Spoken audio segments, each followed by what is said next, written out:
Eto naman po mga bossing ko, ang isa sa mga pinakakauna-unahan kong pampaswerteng ginawa mga bossing. Sa mga bago dyan sa akin channel, baka hindi pa kayo nakakagawa ng ganito, gawin nyo na po ito mga bossing. Ano po ba ito? Eto pa mga bossing ko, ang isang butil na bawang natin. Isang butil na bawang na sariwa. Kailangan sariwa po siya mga bossing. Eto po yung makakatulong upang sa ganoon mas higit kayo na maka-attract ng swerte. Lalo na sa pera. Ganon din po mga bossing ko, ang magandang tambalan nitong ating shell mga bossing.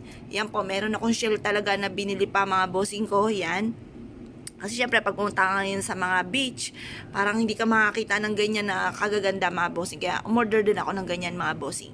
Bukod sa iba ko mga pinanguha, dahil naglalagay ako sa malapit sa gilid ng aming main door mga bossing. Swerte po ang dulot po niyan. Huwag lang kayo maglalagay ng ganito sa kwarto kasi magkakaroon kayo ng maraming problema sa inyo pong mga anak or kaya sa inyong karelasyon.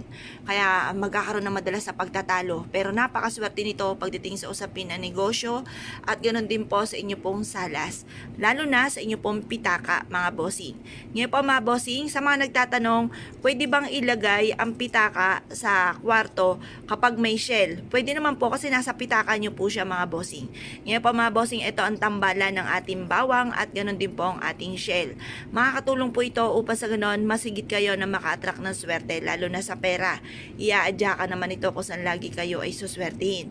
Proven na napakaswerte, basta't may 100% kang paniniwala sa mga ganitong mga pamamaraan.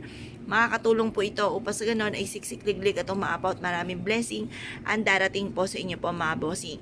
Ilagay nyo lamang po siya dito sa ating pitaka at ang dulot niyan ay swerte. Tapos sabihin nyo po magkakaroon ako ng maraming pera. Kailanman na hindi na ako maubusan ng pera, siksik-liglig at aapaw at maraming blessing ang darating. Yayaman ako at magiging matagumpay. Lahat ng mga pangarap ko ay matutupad.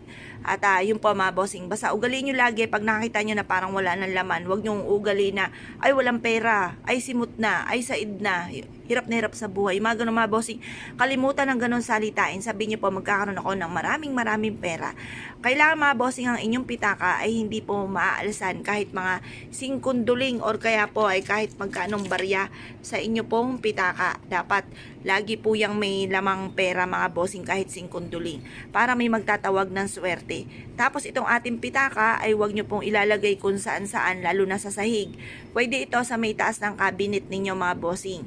At ito po ay magdudulot sa inyo ng swerte. Ito po ay maghahakot ng maraming swerte, maraming pera. Hindi na kayo maubusan ng pera. Ganun po mga bossing. Lagi nyo sasabihin, magkakaroon ako ng maraming pera, makakaipon ako ng malaking halagang pera at matutupad ko lahat ng aking mga pinapangarap, magiging masagana ang aming pamuhay. Ganun ang pag-wish mga bossing. Ngayon po mga bossing, kung kayo po naniniwala at nais nyo po itong gawin, huwag na kayo magpatumpik-tumpik pa. Subukan nyo po ito, proven po ito na napakaswerte. Kaya kung kayo paniniwala mga bossing, asya ay good luck po sa iyo po lahat.